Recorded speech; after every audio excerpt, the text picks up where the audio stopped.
Bienvenue, bonjour à toutes et à tous, merci de nous rejoindre. Un sommet extraordinaire de l'Union africaine s'est tenu hier dimanche à Niamey au Niger, 12e du genre. Il a permis de procéder au lancement de la zone de libre-échange continentale africaine, ZLECAf, une plateforme en vue de la mise en place d'un marché unique pour approfondir l'intégration économique du continent. Jérôme Kofi Aboulin. La phase opérationnelle de la zone de libre-échange continentale africaine, ZLECAf, est lancée. Pour en avoir fait le point essentiel de sa session extraordinaire, la 12e conférence des chefs d'État et de gouvernement tenue à Niamey ce dimanche n'entend pas tergiverser sur le processus de mise en œuvre de cette plateforme. Si l'on en juge par le nombre de signatures et ratifications après son adoption en mars 2018, la ZLECAf avance à grands pas. Adopté et ouvert à la signature le 21 mars 2018 à Kigali, l'accord sur la zone de libre-échange a enregistré à sa naissance 44 signatures, chiffre record dans les annales de l'architecture juridique de notre Union. Et une année à peine, le nombre de signatures est passé à 52. Et avec la signature tout à l'heure du Bénin et du Nigeria, nous sommes à 54 sur 55. Donc la presque totalité des membres de notre Union. Nous avons enregistré aussi avec les dernières remises des instruments 27 ratifications. 54 signatures donc sur 55, qui dit mieux? Le champion désigné de la ZLECAf qui travaille à obtenir ces résultats est le président du Niger, Mahamadou Issoufou. Pour lui, la ZLECAf constitue un instrument qui va permettre à l'Afrique de combler son retard en termes de prospérité. L'entrée en vigueur de la zone de libre-échange continentale africaine est l'événement le plus important dans la vie de notre continent depuis la création de l'OUA et sa transformation en Union africaine. Il s'agit là d'un événement qui donne l'espoir dans la construction d'une Afrique unie et prospère. Le président de la République de Côte d'Ivoire, Alassane Ouattara, est au nombre des chefs d'État et de gouvernement présents dans la capitale nigérienne à l'occasion de ce sommet extraordinaire de l'Union africaine. Pour saluer l'événement, le chef de l'État ivoirien évoque le taux d'échange de la Côte d'Ivoire avec les autres pays qui avoisinent les 23 et 24%. Ce sommet a eu la participation de près de 30 chefs d'État. C'est dire l'intérêt que cela donc suscite. En ce qui concerne la Côte d'Ivoire, nous avons bien avancé.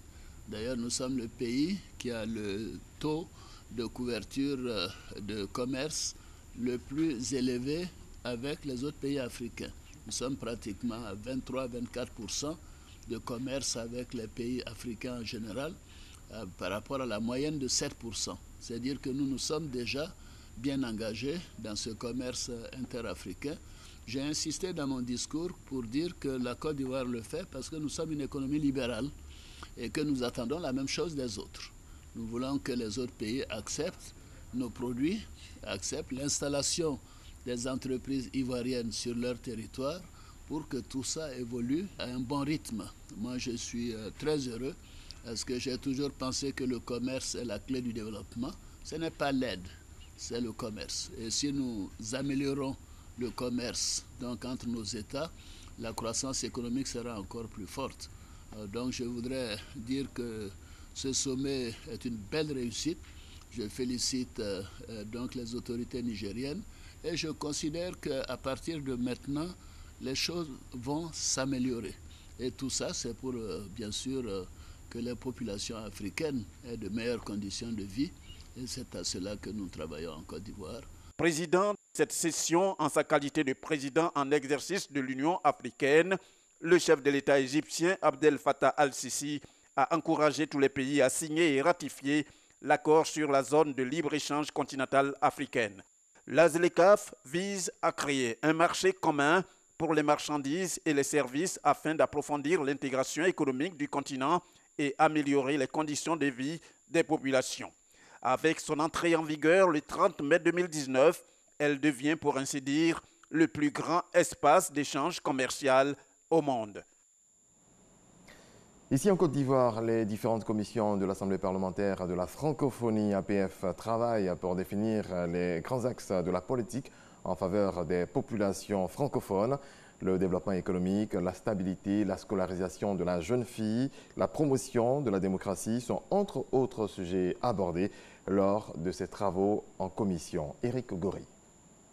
Abidjan, hôtel Sofitel ce dimanche. Ici se déroulent les travaux en commission de l'Assemblée parlementaire francophone. Des travaux en commission qui se tiennent concomitamment. Ces parlementaires francophones sont retirés dans différentes salles selon leur spécialité. Ils se prononcent sur plusieurs phénomènes qui minent l'espace francophone. Comment y mettre fin et comment arriver à réussir la démocratie? C'est le sujet principal débattu en commission politique. Les pays francophones ont trop de contentieux. Toutes nos élections, à la fin, ont un problème. C'est jamais bien fait. Vous faites l'expérience partout sur la francophonie, c'est ça. Tous les pays, nous sommes en train d'attirer l'attention de tous pour qu'il y ait comme un ressaisissement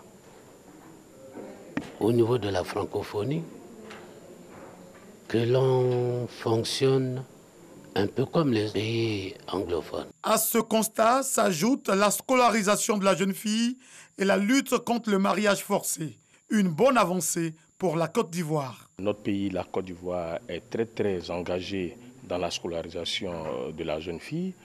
Aujourd'hui, la politique du chef de l'État, Alassane Ouattara, et de son gouvernement dirigé par le Premier ministre Amadou Gon Coulibaly vise à créer les conditions réelles et optimales pouvant permettre à nos enfants, surtout les petites filles, d'aller à l'école, de finir les études, de ne pas connaître les grossesses précoces et les grossesses à risque. Je condamnais le mariage forcé parce que vraiment, chaque personne doit avoir cette possibilité de choisir, de faire qu'est-ce qu'il veut, de respecter ses propres sentiments.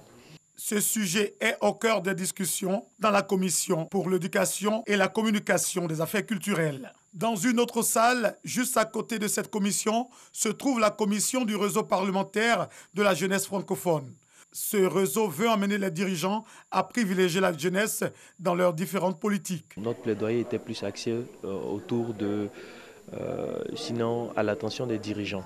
Il leur est demandé de procéder à la formation de la jeunesse, à son encadrement, mais aussi à des problèmes de reconnaissance du mérite. Et donc nous avons axé notre intervention sur ces points pour que les jeunes se sentent aussi considérés et qu'ils renforcent leur engagement dans la société. La 45e session de l'APF est placée sous le thème « Parlement et renforcement de la démocratie » qui se tient à Abidjan du 5 au 9 juillet. Un mot de santé à présent avec la lutte contre la dengue qui s'intensifie. Une caravane de sensibilisation sur cette maladie a eu lieu vendredi dernier dans la commune d'Adjamé. L'Institut national d'hygiène publique a sensibilisé les populations, les invités à assainir leur cadre de vie. Salima Toudia. Pour la lutte contre la dengue, les populations doivent elles-mêmes reconnaître et éliminer les lieux de reproduction des moustiques. Dans la commune d'Adjamé, une caravane de sensibilisation a été organisée par l'Institut national d'hygiène publique. Cette caravane a pour objectif de sensibiliser la population d'Abidjan de façon générale, mais particulièrement la commune, pour qu'elle change de comportement en matière d'assainissement de son environnement. C'est à ce seul prix-là que nous pourrons éliminer la dengue dans notre cité. Adjamé, c'est la cité où il y a le plus de monde dans la journée, c'est la cité où nous pensons toucher le maximum de population. Durant 10 jours, à l'instar d'Adjamé, Benjerville et Cocody, les communes les plus touchées par cette maladie virale aiguë, ont été sensibilisées. Ils nous ont dit vraiment les cibles, comme par exemple les punaises usées, les fleurs, les bananiers et autres. Je crois que nous allons, avec nos services d'hygiène, continuer la sensibilisation après eux. On n'a pas encore eu de remède pour cette maladie. Donc il faut être prévoyant, il faut être propre, il faut éviter toute eau sale dans la maison, derrière les maisons. On nous demande aussi de couper les bananiers, de renverser l'eau des climatiseurs, de ne pas avoir l'eau dans les pneus, les pots de fleurs, il faut tout changer à la maison. Les autres communes du district d'Abidjan devront également être invitées à assainir leur cadre de vie. Je vous amène pour la suite de ce journal aux Pays-Bas pour vous faire découvrir cette pratique courante là-bas, mais qu'il est moins dans plusieurs pays. Pour le boulot ou pour les courses, les Néerlandais se déplacent pour beaucoup à vélo. D'autres préfèrent tout simplement marcher. Walter Amadou Ouattara nous en parle. Sandra et Nossé font partie des Néerlandais adeptes de la marche et du vélo.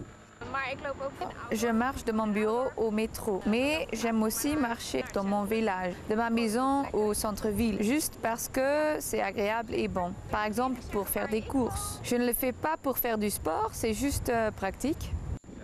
Je travaille pour la municipalité de Rotterdam. La plupart des jours, je prends le vélo pour aller au travail. C'est bien pour mon santé, mais aussi c'est bien pour l'environnement et le climat. Je ne prends pas la voiture ni le transport public car ça cause des embouteillages. Ainsi, je profite du bon temps. De la capitale Amsterdam à la ville de Rotterdam, en passant par la Haye, c'est le même décor. Si la marche occupe une place de choix, le vélo est un mode de vie, voire une tradition pour certains qui l'ont appris depuis le bas âge. J'avais aussi un vélo quand j'avais 2 ans, mon papa m'a pris. Et avec 2 extra pneus sur le côté parce que c'est difficile pour l'équilibre pour les petits enfants. Je n'ai pas une voiture, je prends mon vélo pour aller au centre, pour aller au train, pas de problème, pas d'accident. Environ 17 millions d'habitants pour une superficie de 41 800 km², le Royaume des Pays-Bas où la Néerlande se trouve sur le continent européen. Ce pays est limité à l'est par l'Allemagne, au sud par la Belgique. Ici, chaque Néerlandais détient au moins 2 voire 3 vélos. Selon un rapport du gouvernement des Pays-Bas, un Néerlandais parcourt en moyenne par an 909 km à vélo. C'est pourquoi des efforts ont été consentis pour la réalisation de 19 000 km de pistes cyclables. Un modèle qui inspire les autorités ivoiriennes en charge du transport terrestre. Aujourd'hui, Abidjan compte pratiquement 10 millions de déplacements par jour. Vous avez pratiquement 40% des déplacements qui sont faits à pied. Et à pied parce que principalement notre système de transport public n'offre pas beaucoup d'alternatives. Et c'est ce que nous voulons corriger. Dans tout le monde entier actuellement, on encourage que nous sensibilisons les gens à utiliser le mode doux. C'est ce qu'on appelle le mode doux, c'est-à-dire les modes non motorisés qui n'émettent pas d'émissions pour polluer l'environnement. Donc on pourra l'encourager davantage, mais en même temps, lorsqu'on aura mis en place tout l'arsenal d'infrastructures nécessaires, c'est-à-dire prévoir dans la construction des voies à venir des pistes cyclables. Les Pays-Bas constituent le premier utilisateur de vélo au monde. Dans ce pays, le vélo représente 30% des moyens de transport, la marche 18% et le transport public 45%. En cas d'accident, les conducteurs de voitures et de motos sont presque toujours tenus pour responsables. Ceux-ci payent environ 230 000 francs CFA pour incivisme. Les cyclistes également doivent avoir un comportement irréprochable. Depuis le 1er juillet 2019, les Néerlandais ne peuvent plus manipuler le téléphone pendant qu'ils sont à vélo. L'amende s'élève à presque 62 000 francs CFA. Voilà, la marche et le vélo prospèrent dans ce pays où il fait en ce moment 14 degrés dans la capitale Amsterdam. Et puisque nous sommes à l'international, nous nous rendons en Syrie. Le président Bachar al-Assad a procédé à d'importants changements à la tête des principaux services de sécurité du pays.